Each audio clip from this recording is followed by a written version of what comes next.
Hello friends, welcome to the success Kendra. Friends देखिए, आप लोगों का हमेशा से डिमांड रहा है कि सर साइंस पर ज़्यादा फोकस किया जाए और साइंस में भी बायोलॉजी पर ज़्यादा फोकस किया जाए, यानी कि जीव विज्ञान पर। तो देखिए, आज का जो सेशन है आपके लिए बड़ा ही महत्वपूर्ण है। इस सेशन में हम लोग बायोलॉजी के यानी कि साइंस में बायोलॉजी के यानी कि जीव विज्ञान के जितने भी प्रश्न अब तक बिहार पुलिस में पूछे गए हैं उन सभी प्रश्नों को आज हम एक ही वीडियो में डिस्कस कर लेंगे। और जैसे आप सभी लोग जानते हैं कि एग्ज़ाम के क्वेश्चन पेपर में साइंस में सबसे ज़्यादा वेटेज बायोलॉजी का ही होता है, यानी कि बायोलॉजी के प्रश्न ज़्यादा पूछे जाते हैं। और जब आप इस सेशन को देखेंगे तो आपको पता चलेगा कि बायोलॉजी में किस चैप्टर से सबसे ज़्यादा प्रश्न बन रहे हैं।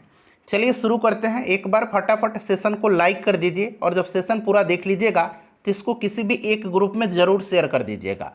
देखिए, पहला प्रश्न पढ़ेंगे कि एड्स रोगी में न्यून प्रतिरक्षा किसकी संख्या में गिरावट के कारण होती है। देखिए, यहाँ पर जो है लिखा मिल जाएगा आपको कि प्रश्न किस वर्ष बिहार पुलिस में पूछा गया है। यहाँ पर आप देख सकते हैं यह प्रश्न जो है बिहार पुलिस 21/3/2021 फर्स्ट शिफ्ट में पूछा गया प्रश्न है। एड्स रोगी में न्यून प्रतिरक्षा किसकी संख्या में गिरावट के कारण होती है। जो भी मैं एक्सप्लेन करूँगा उसको ध्यानपूर्वक आप ज़रूर सुनिएगा। इससे क्या होगा कि एक प्रश्न के साथ साथ आपके 2 से 3 प्रश्न जो हैं कवर होते चलेंगे।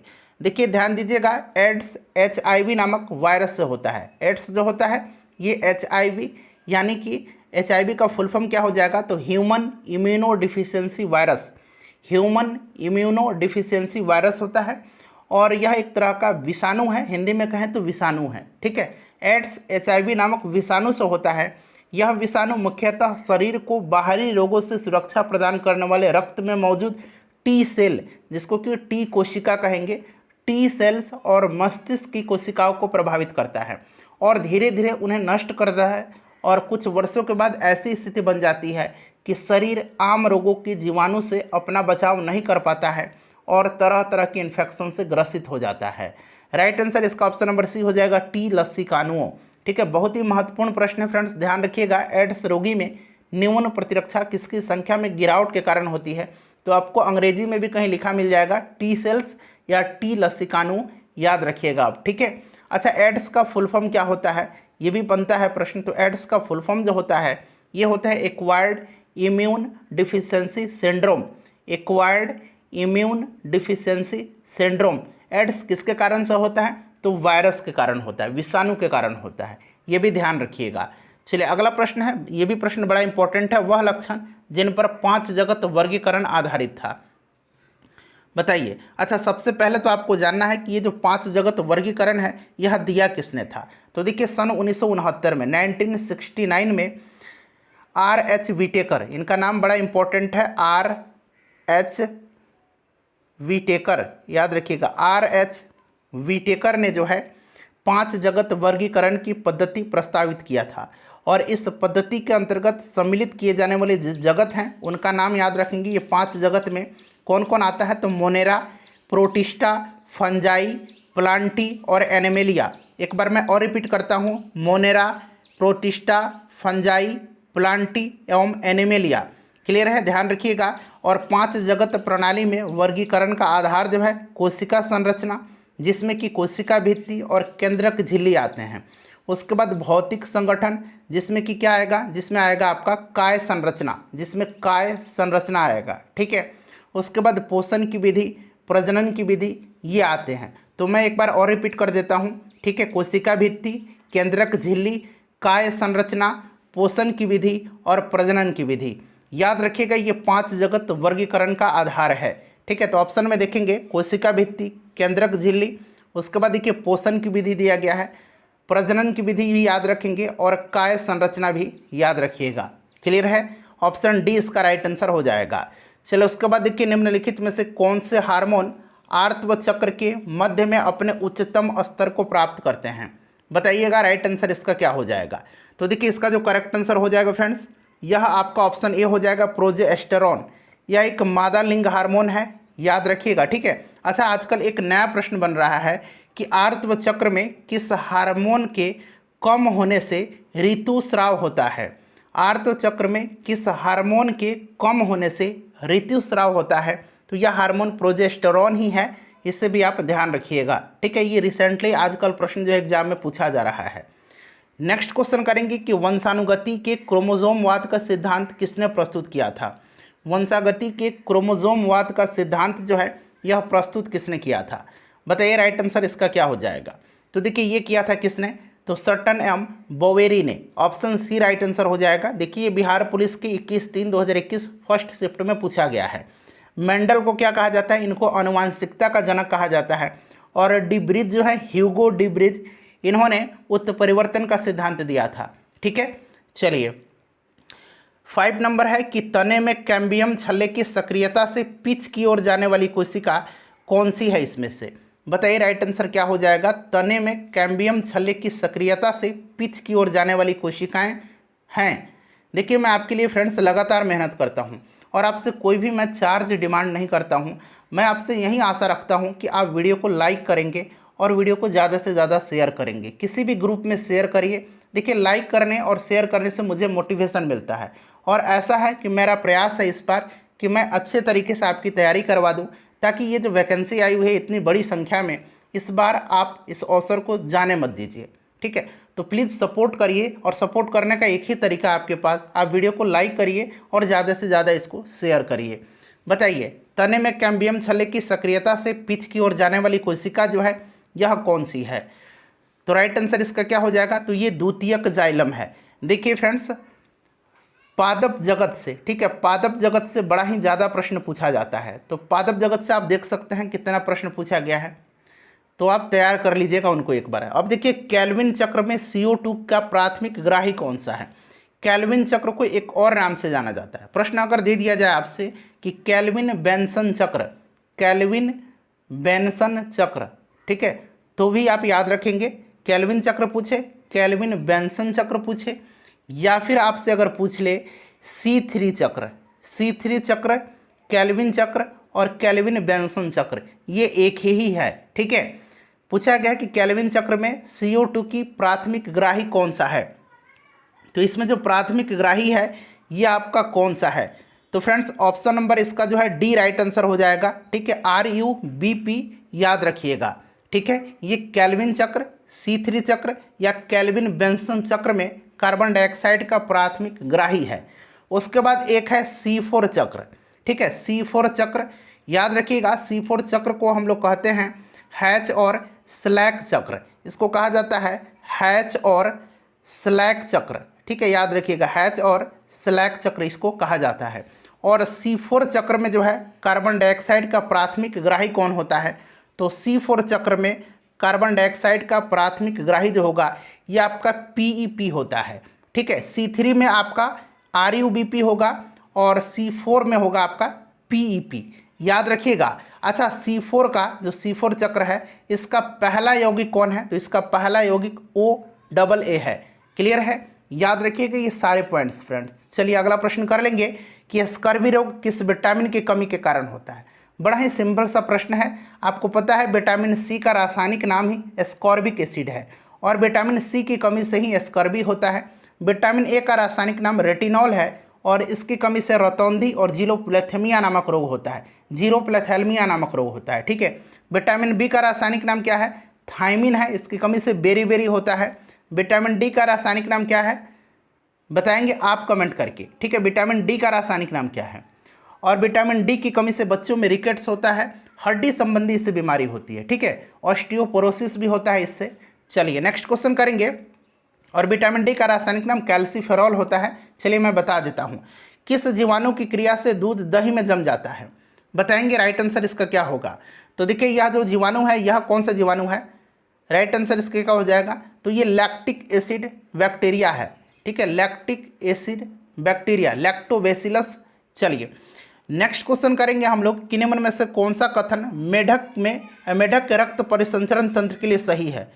मेढक के रक्त परिसंचरण तंत्र के लिए देखिए मेढक के हृदय जो होते हैं ये 3 कक्ष होते हैं। कितने कक्ष का, 3 कक्ष का होता है। ठीक है, जिसमें से 2 कक्ष ऊपर की ओर होता है, 2 कक्ष जो होता है ये ऊपर की तरफ होता है और 1 कक्ष नीचे की तरफ होता है। 1 कक्ष जो होता है ये नीचे की तरफ होता है। ठीक है, ऊपर वाले कक्ष को आलिंद कहा जाता है और नीचे वाले कक्ष को निलय कहा जाता है। तो 2 ऑप्शन यहाँ पर आपको है और यहाँ पर बाकी देख लीजिएगा 2 ऑप्शन आपको यहाँ पर दिया गया है। हृदय में 3 कक्ष, मैंने बताया था 3 कक्ष होता है। इसमें 2 आलिंद होता है जो ऊपर की तरफ होता है और एक निलय होता है जो नीचे की तरफ होता है। तो ऑप्शन नंबर सी इसका राइट आंसर हो जाएगा। अब यहाँ से देखिए कितने प्रश्न आपके कवर हो गए। पूछेगा कि मेढक का जो हृदय होता है ये कितने कक्ष का होता है, तो 3 कक्ष का होता है। ठीक है, इसमें 2 आलिंद होते हैं, एक निलय होते हैं। चलिए, निम्न में से कौन सा संवहनी क्रिप्टोगैम्स यानी कि अपुष्पी है? ठीक है, अपुष्पी, बताइए राइट आंसर इसका क्या हो जाएगा? राइट आंसर क्या हो जाएगा? तो देखिए ये जो करेक्ट आंसर होगा फ्रेंड्स, पहले आप आंसर जान लीजिए। ये जो आंसर हो जाएगा इसका ऑप्शन नंबर बी हो जाएगा, टेरिडोफाइटा। देखिए टेरिडोफाइटा जो है इसमें पुष्प और बीज का निर्माण नहीं होता है। ठीक है, इसमें पुष्प और बीज का निर्माण नहीं होता है और इसमें संवहन उत्तक पाए जाते हैं। ध्यान रखिएगा, इसमें संवहन उत्तक पाए जाते हैं। देखिए ध्यान दीजिएगा फ्रेंड्स, अगर हम बात करें तो पादपों को 3 वर्ग में विभाजित किया गया है। एक थैलोफाइटा है, ठीक है, यहाँ मैं लिखता हूँ थैलोफाइटा, आप जोड़ लीजिएगा। उसके बाद देखिए एक ब्रायोफाइटा है, ठीक है, एक ब्रायोफाइटा, और तीसरा जो है ये ट्रैकियोफाइटा है। कौन सा है? ट्रैकियोफाइटा है। इसी ट्रैकियोफाइटा में जो है, इसी ट्रैकियोफाइटा में टेरिडोफाइटा, उसके बाद जिम्नोस्पर्म और एंजियोस्पर्म आते हैं। इसी ट्रैकियोफाइटा में टेरिडोफाइटा जो अभी मैंने बताया था, टेरिडोफाइटा, अनावृत बीजी जिसको कि जिम्नोस्पर्म कहा जाता है, और एक आवृत बीजी जिसको जिम्नोस्पर्म कहा जाता है, और एक अनावृत बीजी जिसको एंजियोस्पर्म कहा जाता है, ये आते हैं। ठीक है, और देखिए इसमें क्या होता है, थैलोफाइटा और ब्रायोफाइटा, इसमें संवहनी उत्तक नहीं होता है। लेकिन यहाँ पर देखिएगा ये टेरिडोफाइटा है जो ट्रैकियोफाइटा के अंतर्गत आता है, इसमें संवहनी उत्तक पाए जाते हैं। ये प्रश्न बनता है, ध्यान रखिएगा। अच्छा, ब्रायोफाइटा जो है, ब्रायोफाइटा को पादप जगत का एम्फीबियन यानी कि उभयचर कहा जाता है। ठीक है, इसमें संवहनी उत्तक नहीं होता है जैसे मैंने आपको बताया है।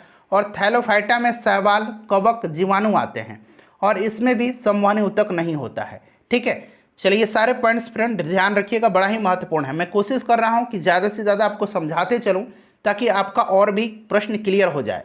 निम्नलिखित में से कौन आनुवंशिकी के जनक के रूप में जाना जाता है? सिंपल सा क्वेश्चन, अभी मैंने आपको बताया था। राइट आंसर हो जाएगा आपका ग्रेगर जॉन मेंडल। ठीक है, ऑप्शन सी राइट आंसर हो जाएगा। नेक्स्ट क्वेश्चन है कि निम्न में से कौन सा रोग थायराइड ग्रंथि से संबंधित नहीं है? देखिए बिहार पुलिस 14/3/2021 को प्रश्न पूछा गया है, थायराइड ग्रंथि से संबंधित नहीं है। बताइए राइट आंसर इसका क्या होगा? तो यहाँ पर देखिएगा ये एडिसन रोग जो है ना, यह थायराइड ग्रंथि से संबंधित रोग नहीं है। एडिसन जो है ये अधिवृक्क ग्रंथि से संबंधित रोग है। एडिसन जो है ये अधिवृक्क ग्रंथि के से संबंधित रोग है।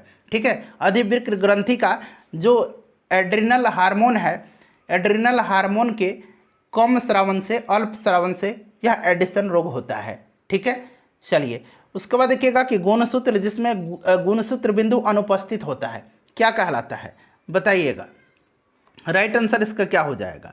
तो देखिए एक जो है जिसमें गुणसूत्र बिंदु उपस्थित होता है, ठीक है, उपस्थित होता है, और एक है अनुपस्थित होता है। जिसमें अनुपस्थित होता है वो क्या है? तो फ्रेंड्स वह जो है यह आपका एसेंट्रिक है। और जिसमें उपस्थित होता है ये चार प्रकार के हैं। एक मेटासेंट्रिक है, एक एक्रोसेंट्रिक है, एक टेलोसेंट्रिक है, और चौथा भी नाम याद रखेंगे, चौथा नाम जो है ये आपका टीलोसेंट्रिक है। ठीक है, एक टेलो हो गया, उसके बाद एक मेटा हो गया, एक एक्रो हो गया, ठीक है, और एक सब मेटा हो गया। ध्यान रखेंगे, सब मेटा, मेटासेंट्रिक, टेलोसेंट्रिक, एकोसेंट्रिक और सब मेटासेंट्रिक। ठीक है, याद रखिएगा। चलिए ए सेंट्रिक इसका राइट आंसर हो जाएगा, जिसमें गुणसूत्र बिंदु अनुपस्थित होता है। ठीक है, गुणसूत्र बिंदु अंग्रेजी में इसको सेंट्रोमियर कहा जाता है, सेंट्रोमियर कहा जाता है। यहाँ मैं लिख देता हूँ ताकि अंग्रेजी वालों को भी थोड़ा समझ में आ जाए, सेंट्रोमियर इसको कहा जाता है। ठीक है, चलिए शरीर में पानी की कमी से होने वाली स्थिति का वर्णन है। बताइए शरीर में पानी की कमी से होने वाला जो स्थिति है यह आपका क्या है? तो यह निर्जलीकरण है। उसके बाद करेंगे कि लाल किताब आंकड़े, जिसको अंग्रेजी में रेड बुक डाटा कहा जाता है या रेड डाटा बुक कहिए, यह कौन उपलब्ध करवाती है? तो यह एक संस्था है जिसका नाम है IUCN। ठीक है, IUCN जो है यह जारी करता है। इसका फुल फॉर्म क्या है? तो इसका फुल फॉर्म है international union for conservation of nature. और इसमें जो है विलुप्त प्राय पादप और जंतुओं जो है इसमें उपलब्ध कराए जाते हैं। तो ऑप्शन डी इसका राइट आंसर हो जाएगा। चलो उसके बाद देखिए टमाटर का रंग लाल होता है। टमाटर का रंग लाल जो होता है ये होता है लाइकोपिन के कारण, ठीक है। अच्छा, एंथोसाइनिन के कारण प्याज का रंग लाल होता है, अनार का रंग लाल होता है, सेब का रंग लाल होता है। बीटा कैरोटीन के कारण गाजर का रंग नारंगी होता है, ठीक है। सारे पॉइंट्स को ध्यान रखिएगा। चलिए, कॉर्क कोशिकाओं की भित्ति पर जमा हुआ पदार्थ होता है। कॉर्क कोशिकाओं की भित्ति पर जमा हुआ पदार्थ होता है। देखिए, कॉर्क जो है ये सुबेरिन नामक रासायनिक पदार्थ से बनती है। सुबेरिन नामक रासायनिक पदार्थ से बनती है कॉर्क, याद रखिएगा आप। चलिए, उसके बाद देखिएगा, कौन सा रोग संक्रमित मच्छर के काटने से नहीं होता है। इसमें से जो है कौन सा नहीं होगा, मलेरिया होगा, डेंगू भी होगा, चिकनगुनिया भी होगा। एडिस इजिप्टी मच्छर के काटने से होता है, ठीक है, ये दोनों। और मलेरिया मादा एनोफिलीज मच्छर के काटने से होता है। इबोला हेमोरेजिक बुखार जो है ये मच्छर के काटने से नहीं होता है। इसका जो संक्रमण होता है, यानी कि इसका जो वाहक होता है, ये फ्रूट बैट होता है, ठीक है, जिसको कि फल खाने वाला चमगादड़ कहा जाता है। नेक्स्ट क्वेश्चन है हमारा कि नेत्र का कौन सा भाग उसके अंदर प्रवेश करने वाले प्रकाश को नियंत्रित करता है। तो फ्रेंड्स, इसका जो करेक्ट आंसर हो जाएगा क्या है, देखिए यहाँ पर 2 ऑप्शन हैं और बाकी 2 ऑप्शन यहाँ पर दिया गया है। तो ये परितारिका है, ठीक है, परितारिका है। ऑप्शन नंबर सी इसका राइट आंसर हो जाएगा। आइरिस है। मनुष्य के कंकाल तंत्र में कितनी अस्थियां होती हैं, बताइए फटाफट। 206 हो जाएगा राइट आंसर, ठीक है।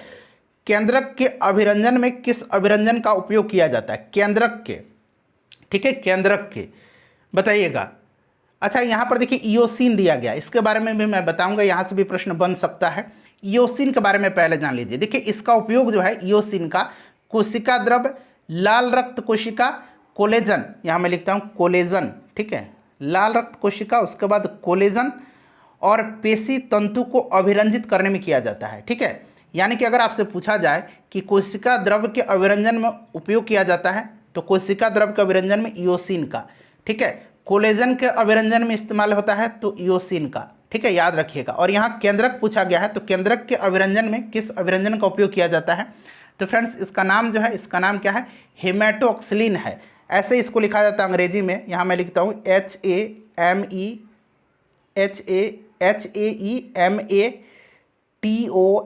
HAMETOXILIN। अब यहाँ पर देखिए इसको हेमेटोजाइलिन भी यहाँ पढ़ सकते हैं आप, देखिए XYLIN है, जाइलिन भी है, और कहीं कहीं इसको हेमेटोऑक्सिलिन लिखा हुआ रहेगा, ठीक है। तो आप कंफ्यूज मत होइएगा, हेमेटोऑक्सिलिन लिखे या हेमेटोजाइलिन लिखे, ठीक है। ये केंद्रक के अभिरंजन में उपयोग होने वाला अभिरंजन है, ठीक है। चलिए, अगला प्रश्न करेंगे कि पर्णाभ स्तंभ का उदाहरण है। पर्णाभ स्तंभ का उदाहरण जो है इसमें से कौन सा है। तो फ्रेंड्स, इसमें से नागफनी हो जाएगा, ठीक है।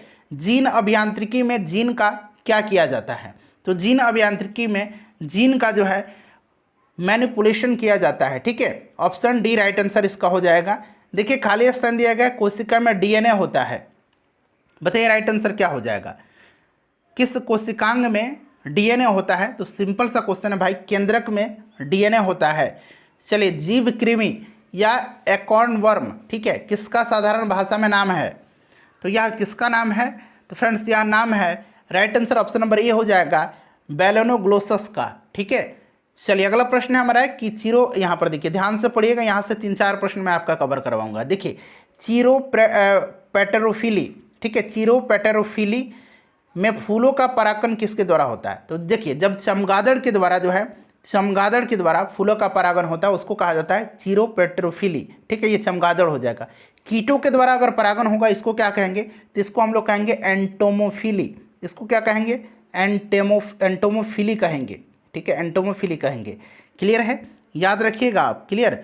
चलिए, उसके बाद अगर पक्षी के द्वारा हो उसको क्या कहेंगे, तो पक्षी के द्वारा होगा तो उसको हम लोग कहेंगे ऑर्निथोफिली। उसको क्या कहेंगे, ऑर्निथोफिली, उसको क्या कहेंगे, ऑर्निथोफिली कहेंगे, ठीक है। हवा के द्वारा होगा उसको क्या कहेंगे, तो हवा के द्वारा होगा इसको एनेमोफिली कहेंगे, एनेमोफिली, ठीक है, एनेमोफिली कहेंगे, याद रखिएगा। उसके बाद जल के द्वारा हो तो उसको हाइड्रोफिली कहेंगे, जल के द्वारा होगा तो इसको हाइड्रोफिली कहेंगे। ये सारे पॉइंट्स फ्रेंड्स आप प्लीज़ ध्यान रखिएगा, ठीक है। चलिए, नेक्स्ट क्वेश्चन है कि प्राकृतिक चुनाव का सिद्धांत किसके द्वारा दिया गया था। प्राकृतिक वर्ण का सिद्धांत जो है यह दिया था किसने, तो चार्ल्स डार्विन ने। द ओरिजिन ऑफ स्पीसीज पुस्तक आपको याद है ना, डार्विन की है। देखिए, प्रत्येक वृक्क में कौन से अनेक निस्पंदन एकक उपस्थित होते हैं। प्रत्येक वृक्क में कौन से अनेक निस्पंदन एकक उपस्थित होते हैं। तो फ्रेंड्स ये वृकाणु हैं, ठीक है, वृकाणु राइट आंसर हो जाएगा। किस कोशिकांग को कोशिका की आत्मघाती थैली के नाम से जाना जाता है? कोशिका की आत्महत्या की थैली कहा जाता है लाइसोसोम को, ठीक है। राइबोसोम को जो है बताइए क्या कहा जाता है? प्रोटीन की फैक्ट्री कहा जाता है, ठीक है। चलिए उसके बाद माइटोकॉन्ड्रिया को पावर हाउस कहा जाता है कोशिका का। कुछ न्यूक्लिक अम्ल एंजाइम की तरह व्यवहार करते हैं, वे क्या कहलाते हैं? कुछ न्यूक्लिक अम्ल जो हैं ये एंजाइम की तरह व्यवहार करते हैं, वे क्या कहलाते हैं? तो फ्रेंड्स वे कहलाते हैं राइबोजाइम्स, ठीक है। चलिए नेक्स्ट क्वेश्चन कर लेंगे। क्वेश्चन नंबर हमारा अगला है कि एक मानव युग्मनज होता है। देखिए याद रखिएगा, एक मानव युग्मनज जो होता है ये द्विगुणित होता है, ठीक है। कैसा होता है? यह द्विगुणित होता है, याद रखिएगा। चलिए अगला प्रश्न है कि कॉर्पोरेरा, यहाँ पर देखिए कॉर्पोरा क्वाड्रिजेमिना किस में होता है? कॉर्पोरा क्वाड्रिजेमिना जो होता है यह किस? कॉर्पोरा क्वाड्रिजेमिना, ध्यान से सुनिए, देखिए मध्य मस्तिष्क जो है, मध्य मस्तिष्क हमारा यह 4 पिंड से बना होता है। इन पिंडों को कॉर्पोरा क्वाड्रिजेमिना कहा जाता है। ऊपर की ओर 2 पिंड होता है और नीचे की ओर 2 पिंड होता है, ठीक है। क्योंकि 4 पिंड से यह बना होता है हमारा मध्य मस्तिष्क। ऊपर की ओर जो 2 पिंड होता है इसको हम लोग कहते हैं, क्या कहते हैं इसको हम लोग टेक्टम कहते हैं। और नीचे की ओर जो पिंड होता है उसको हम लोग कहते हैं टेंगमेंटम, ठीक है, इसको टेंगमेंटम कहते हैं। क्लियर है? अब देखिए टेक्टम जो होता है ना, टेक्टम देखने के लिए उत्तरदायी होता है और टेंगमेंटम जो होता है यह सुनने के लिए उत्तरदायी होता है। तो ये सभी भी आप ध्यान रखिएगा। राइट आंसर इसका मस्तिष्क हो जाएगा। उसके बाद देखिए पत्तियों के रंग रतबरा जल क्षति क्या कहलाती है? बताइए राइट आंसर इसका क्या हो जाएगा? तो फ्रेंड्स यह जो कहलाती है यह वाष्प उत्सर्जन कहलाती है। क्या कहलाती है? यह कहलाती है वाष्प उत्सर्जन, ठीक है। देखिए ओरल पोलियो वैक्सीन OPV किस वैज्ञानिक ने खोज किया था? अच्छा सिंपल अगर पूछता कि पोलियो वैक्सीन का खोज किसने किया था तो ये जोनास साल्क हो जाता। ओरल पोलियो वैक्सीन का खोज किया था अल्बर्ट सैबिन ने। ऑप्शन डी राइट आंसर इसका हो जाएगा, ठीक है फ्रेंड्स। एडवर्ड जेनर ने टीकाकरण का खोज किया था और इनको प्रतिरक्षा प्रणाली का जनक कहा जाता है। एडवर्ड जेनर ने जो है इन्होंने चेचक के टीके का भी खोज किया था। लुई पास्टर ने रेबीज के टीके का खोज किया था। यहाँ पर देखिए सही क्रम आपको चुनना है। देख सकते हैं बिहार फॉरेस्टर के एग्जाम में यह पूछा गया प्रश्न है, 2020 में जो फॉरेस्टर का पेपर हुआ था। बताइए तो देखिए कोशिकाओं के समूह को उत्तक कहा जाता है, उत्तकों के समूह को अंग कहा जाता है और अंग मिलकर के एक अंग प्रणाली बनाते हैं, ठीक है। तो ऑप्शन ए ये बिल्कुल क्रम सही दिया गया है। चलिए उसके बाद देखिएगा कि उत्तक संवर्धन में खाली स्थान दिया गया है को विट्रो में उगा करके विषाणु मुक्त पादप तैयार किया जाता है। उत्तक संवर्धन में जो है विभाज्योत्तक को, ठीक है, विभाज्योत्तक को विट्रो में उगा करके विषाणु मुक्त पादप तैयार करते हैं। निम्नलिखित में से कौन सा जीव समूह भूमि की उर्वरा शक्ति बढ़ाने में सहायक होता है? भूमि की उर्वरा शक्ति बढ़ाने में सहायक जो होता है यह आपका साइनोबैक्टीरिया है। साइनोबैक्टीरिया, इसको नील हरित शैवाल कहा जाता है। नील हरित शैवाल इसको कहा जाता है, ठीक है। चलिए याद रखिएगा नील हरित शैवाल। अगला प्रश्न है कि पौधे में द्वितीयक वृद्धि के लिए उत्तरदायी उत्तक कौन सा है? पौधे में द्वितीयक वृद्धि के लिए उत्तरदायी उत्तक कौन सा है? चलिए बताइए उत्तरदायी उत्तक द्वितीयक वृद्धि के लिए। तो फ्रेंड्स यह जो है यह कौन है? तो यह कैम्बियम है, ठीक है। यह कौन है? तो यह कैम्बियम है, याद रखिएगा कैम्बियम। इसको हम लोग एधा बोलते हैं हिंदी में। चलिए अगला प्रश्न कि निम्नलिखित में से कौन सा कार्बोहाइड्रेट जंतुओं में ऊर्जा का भंडार माना जाता है? बिहार फॉरेस्टर में ही यह प्रश्न पूछा गया है, कौन सा कार्बोहाइड्रेट जंतुओं में ऊर्जा का भंडार माना जाता है? तो फ्रेंड्स आपको पता है कि यह ग्लाइकोजन है। ग्लाइकोजन के रूप में ऊर्जा संग्रहित किया जाता है, ठीक है। चलो उसके बाद देखिएगा कि ग्रेगर जॉन मेंडल ने किस पर कार्य करके आनुवंशिकी के नियम प्रतिपादित किए थे? सिंपल सा क्वेश्चन है। तो ये मटर के पौधे पर। किस पर किया था? तो मटर के पौधे पर, ठीक है। चलिए फ्रेंड्स प्लीज़ एक बार वीडियो को लाइक कर दीजिए, इतना मेहनत मैं आपके लिए करता हूँ। देखिए फूलों के संवर्धन के विज्ञान को क्या कहते हैं? फूलों के संवर्धन के विज्ञान को क्या कहा जाता है? 2 ऑप्शन यहाँ पर हो गया, बाकी 2 ऑप्शन यहाँ पर है। बताइए फटाफट राइट आंसर क्या हो जाएगा? बताइए करेक्ट आंसर इसका क्या हो जाएगा? फिर से देख लीजिए, फूलों के संवर्धन के विज्ञान को क्या कहा जाता है? तो इसको कहा जाता है एंथोलॉजी। एंथोलॉजी कहा जाता है, या फिर आप कह लीजिए इसको फ्लोरिकल्चर, या कह लीजिए फ्लोरिकल्चर, एक ही चीज़ है। देखिए फ्लोरिकल्चर ऑप्शन डी में दिया गया था, ठीक है। पोमोलॉजी ये फलों का अध्ययन कहलाता है, ठीक है। यहाँ पर देख सकते हैं फ्लोरिकल्चर ऑप्शन डी में दिया गया है। एड्स एक डैश जनित रोग है, सिंपल सा विषाणु वायरस जनित रोग है। कौन सी दवा एक पीड़ाहारी है, इसमें से पीड़ाहारी जो है ये कौन सा है, तो देखिए स्ट्रेप्टोमाइसिन, क्लोरोमाइसिटिसिन, पेनिसिलिन, ये एक एंटीबायोटिक है। ठीक है। नवलजीन जो है इसमें से नवलजीन, यह एक पीड़ाहारी है, नवलजीन राइट आंसर हो जाएगा इसका। कौन सा एक प्राथमिक उपभोक्ता है इसमें से प्राथमिक उपभोक्ता कौन सा है, चलिए फटाफट आंसर बता दीजिए। तो फ्रेंड्स यह हिरन जो है ये प्राथमिक उपभोक्ता है। ठीक है। चलिए उसके बाद नेक्स्ट क्वेश्चन है, कोशिका भित्ति किस कोशिका में अनुपस्थित होती है। कोशिका भित्ति जो है यह किस में अनुपस्थित होती है, सिंपल सा क्वेश्चन है। तो ये पादप कोशिका में कोशिका भित्ति पाया जाता है, जंतु कोशिका में अनुपस्थित होता है, इसमें उपस्थित नहीं होता, जंतु कोशिका में नहीं पाया जाता है। ठीक है। चलो उसके बाद देखिएगा कि नीलहरित शैवाल है। तो नीलहरित शैवाल जो है फ्रेंड्स यह क्या है, तो यह स्वपोषी है। ठीक है, स्वपोषी है नीलहरित शैवाल, इसलिए ऑप्शन नंबर इसका डी राइट आंसर हो जाएगा, नीलहरित शैवाल। ठीक है, ध्यान रखिएगा। रक्त का थक्का जमने के लिए आवश्यक विटामिन कौन सा है, तो ये विटामिन के है, सिंपल सा क्वेश्चन है, विटामिन के।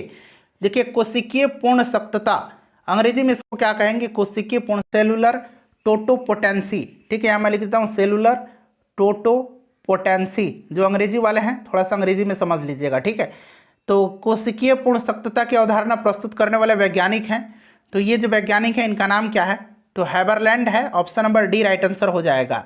निम्नलिखित में से कौन सा एक कोशिकीय जीव है, एक कोशिकीय जीव जो होते हैं ये कौन कौन से होते हैं, तो एक अमीबा होता है, पैरामीशियम होता है, और जीवाणु का नाम याद रखिएगा, अमीबा, पैरामीशियम और जीवाणु, ये एक कोशिकीय जीव होते हैं। तो देखिए यहाँ पर जीवाणु दिया गया है।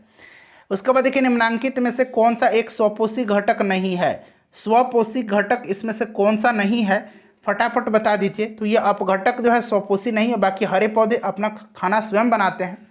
नीलहरित शैवाल अभी मैंने आपको बताया भी था, प्रकाश संश्लेषी जीवाणु ये भी बनाते हैं। पुष्प के किस भाग से केसर उत्पन्न होता है, भाई बड़ा महत्वपूर्ण है, तो ये वर्तिकाग्र या वर्तिका से। ठीक है, कॉफी पुष्प के कॉफी जो होता है ये बीज से प्राप्त किया जाता है। ठीक है, कॉफी बीज से प्राप्त होता है। लौंग जो है या लौंग पुष्प के कली से प्राप्त होता है, लौंग पुष्प कली से, कहीं कहीं आपको शुष्क पुष्प कली मिलेगा। ठीक है, तो याद रखिएगा लौंग।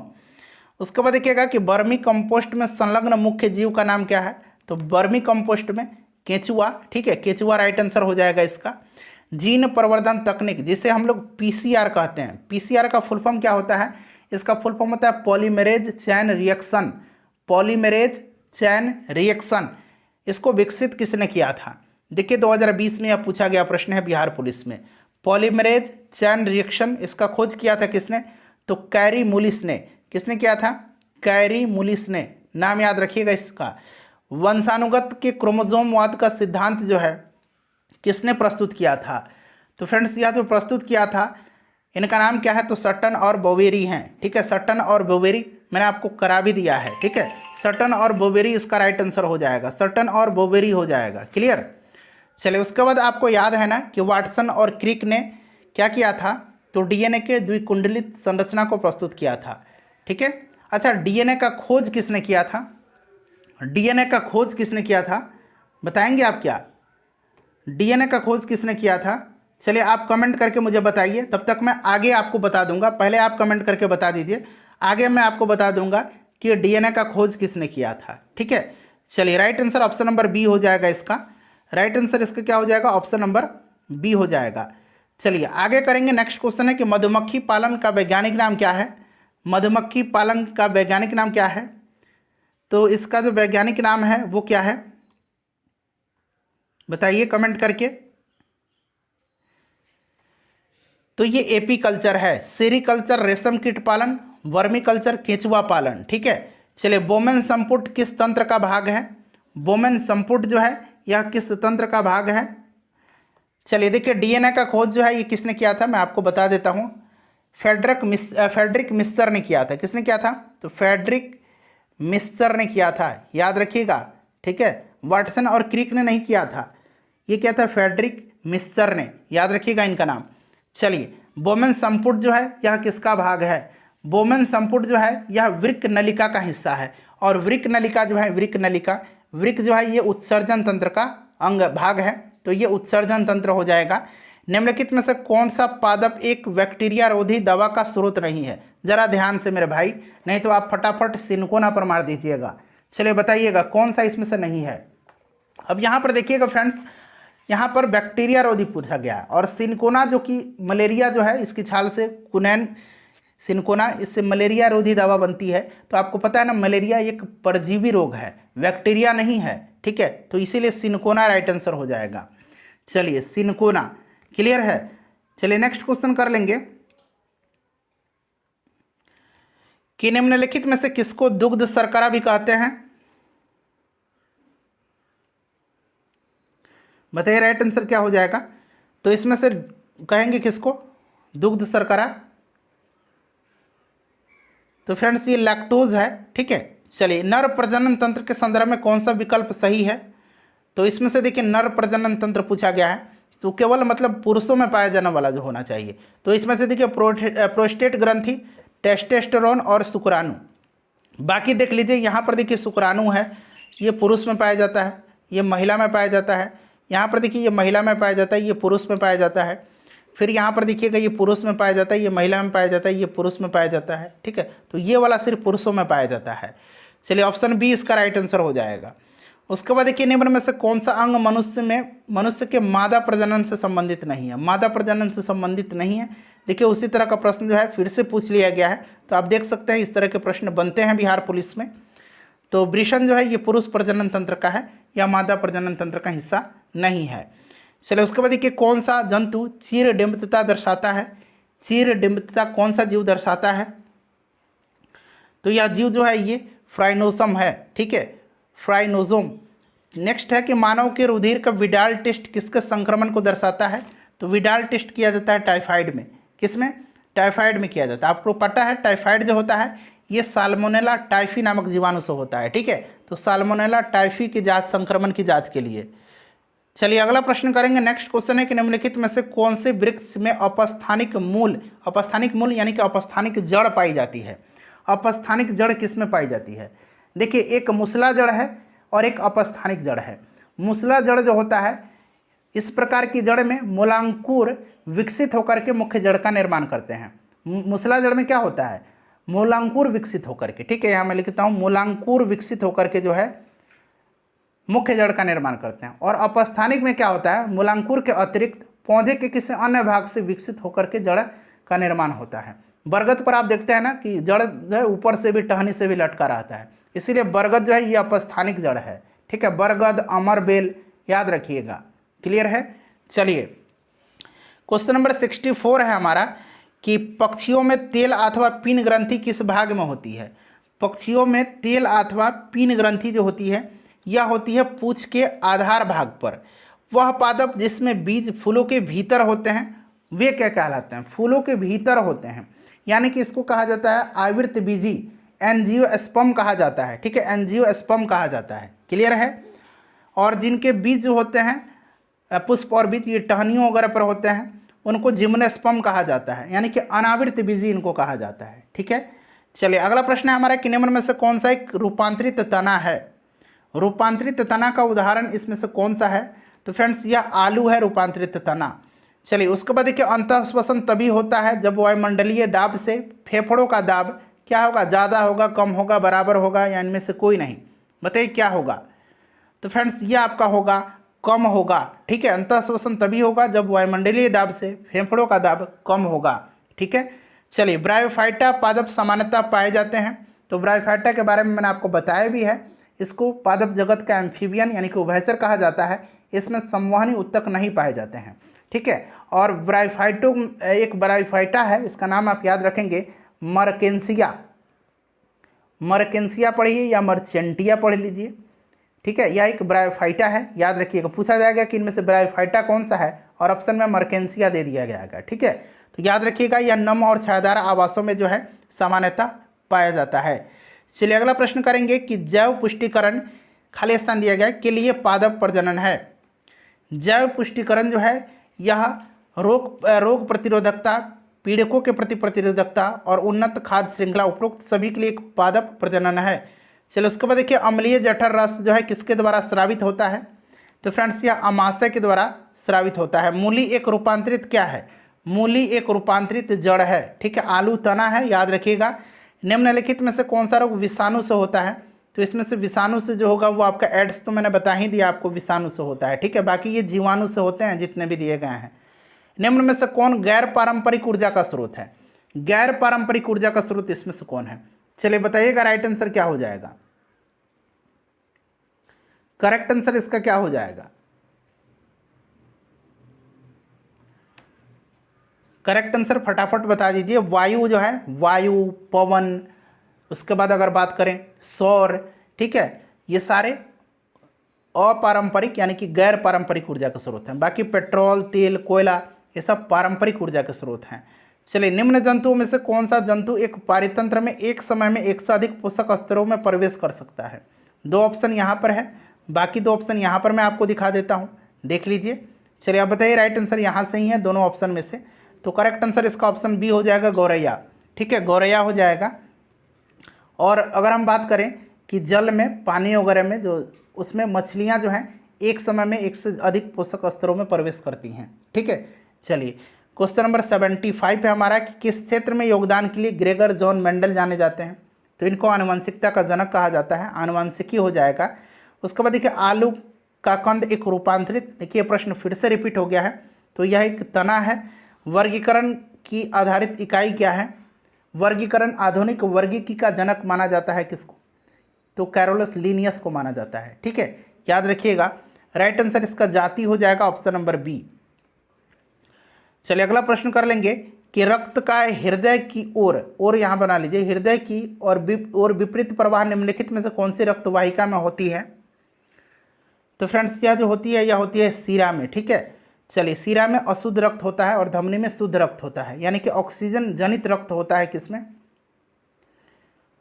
यह सीरा में नहीं, धमनी में होता है, ऑक्सीजन रहित, ठीक है। चलिए नेक्स्ट क्वेश्चन है हमारा, द्विबीजपत्री पादप का पर्ण होता है? तो ये होता है आपका पृष्ठधारी। उसके बाद देखिए, उत्पादक और खाने के क्रम को क्या कहा जाता है? तो इसको कहा जाता है खाद्य श्रृंखला, ठीक है, इसको खाद्य श्रृंखला कहेंगे। आनुवंशिकता की सबसे छोटी इकाई क्या है? आनुवंशिकता की सबसे छोटी इकाई जो है फ्रेंड्स, यह जीन है। डीऑक्सीजनित रुधिर, डीऑक्सीजनित, ठीक है, यानी कि ऑक्सीजन रहित, जिसमें ऑक्सीजन नहीं है, शरीर में किस में आता है? तो फ्रेंड्स यह जो आता है, यह किस में आता है? यह आता है दायां नीला में। प्रारंभिक खाद्य इसमें से कौन सा नहीं है? तो प्रारंभिक खाद्य जो है इसमें से दूध नहीं है, ठीक है। दूध जो है यह किसका घटिया स्रोत होता है? आपने 1000 दफ़ा पढ़ा होगा, जरा आंसर कमेंट करके मुझे बता दीजिएगा। टीका रोग किससे संबंधित है? टीका रोग जो होता है ये मूंगफली में होता है। उसके बाद देखिए, एस्कॉर्बिक अम्ल किस विटामिन का नाम है? मैंने अभी 1000 बार बता दिया, विटामिन सी का रासायनिक नाम है कैल्सीफेरॉल, थायमीन, ठीक है, और रेटिनॉल, ठीक है, याद रखिएगा। जाइलम का कार्य क्या है? तो जाइलम जल का संवहन करता है, ठीक है। यहाँ पर और भी देख लीजिए, ऑप्शन बी ही इसका राइट आंसर होगा, ठीक है।